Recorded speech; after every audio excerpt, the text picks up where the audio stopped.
in a listening space to come out here. We're out here in space that, people are living in. We're out here in space where people are surviving.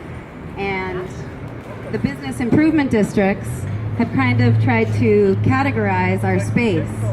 They try to categorize this space. But what we can see clearly, once I find my notes, is that this space is for us. We're here on it. We've been here on it.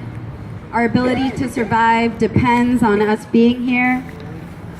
Our ability to survive depends on us being able to share with one another, to support one another, to do what Community Dinner Project has been out here doing. Sharing not just food, but sharing community, sharing awareness, talking about the issues, talking about this building and what happens in this building. And how they listen to the voices of the wealthy. And while they scorn the folks out here, the folks who go in there, the folks who are just trying to survive, just trying to tell it like it is. So, I know it's not. We need a podium. The report is really important, sheds light on an unlooked at issue. And that's the way capitalism is encroaching, taking over all of our public spaces, all of our abilities, our capacities, all of our autonomies and freedoms are being coerced, especially within public space and especially for the purposes of capitalism.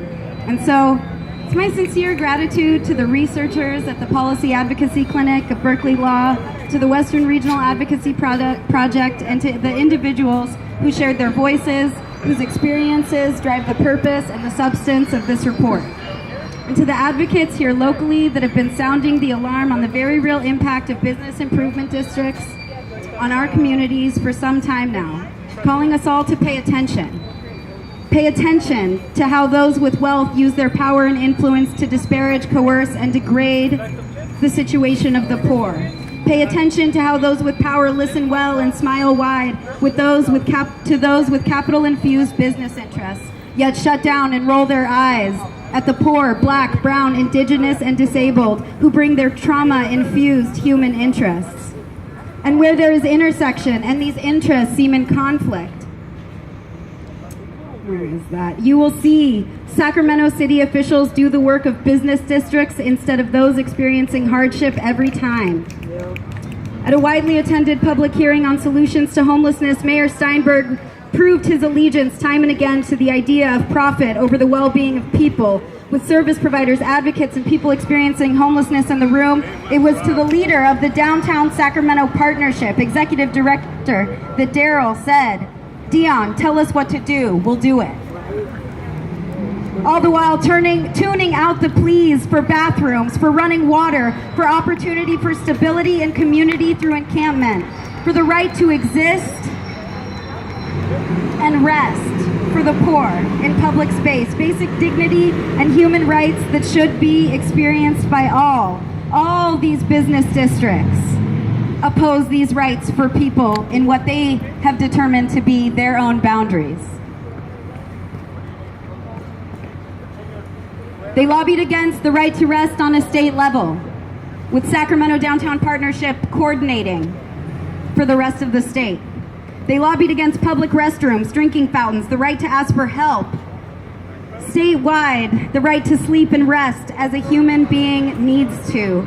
They spoke out in unison here in Sacramento just last year to ensure that people of faith could not exercise their faith through sheltering those on the streets. They signed a unanimous letter. They commonly complain about those who pass out food and other survival supplies that literally keep people, our neighbors, alive on the street. There are over 2,000 pages of emails between bid executives, high-ranking SAC PD officers, and city officials. Instead of understanding and coordinating more effective strategies to address the housing crisis, poverty, and homelessness, these emails tell a story instead of business improvement district members, city officials like Emily Halkin, our homeless services coordinator, and SAC PD, coordinating the lawful and unlawful ways to remove people from public space. It was 10 months, 2,000 pages of emails in 10 months.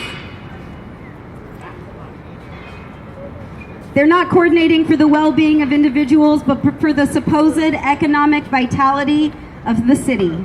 You see, when they say quality of life infractions, that you can see that this is where there is a divergence of values. While we value the lives of individuals, their ability to survive and achieve stability and peace, this form of policing, broken windows, quality of life, advocated for by business districts, police departments, and district attorneys' offices, is an effort to protect consumers, business, private property, in a larger effort to maintain and expand racist, sexist, capitalist values. Quality of life for capitalism, all the while criminalizing and further disenfranchising the poor, the houseless, the disproportionately black, brown, trans, and disabled, criminalizing our elders, our youth, our community. We're here today to call out that divergence in values. We stand for the lives of our people, each other. We stand for our city, to be compassion in our city, even as city officials continue to prop up this senseless strategy of moving tired people around, of criminalizing and harassing them and their property. This strategy that public health experts have testified surely leads to premature death. We stand for compassion over dehumanizing business interests in our city. We stand across the state, the region. We stand with our siblings in the Bay, in LA on Skid Row. We stand with the fighters in Portland and in Denver. Where everywhere we are saying public space is for the public. People demand dignity and the right to survive. We demand that officials on state and local levels reassess these broken windows and quality of life policies, listen to people whose lives are at stake, instead of listening to those with the largest financial stake in the game. We connect this struggle to history. As the poor were not the first to be pushed around on this soil, to be unwanted, and to be policed out of space. We remember Jim Crow. We remember ugly laws and anti-Okie ordinances. We remember the genocide of the indigenous people of this land. All for profit, all for power, all to deny other humans the right to survive and thrive, so they and whoever they've determined to be their kind can prevail and stockpile. We're here to say it's enough. The people deserve a right to survive, a right to exist. So let's keep that up. Tell it where it matters, tell it to each other. Tell it to yourselves. We hear so often that dignity and self-esteem are the first casualty of homelessness, but you are perfect and beautiful. All the time. And they are wrong. You did not do this, they are wrong. Hell yeah. Yeah. All right. You are right, you're right, and your existence is right in this space. Yeah. Right. All power to the people. All right.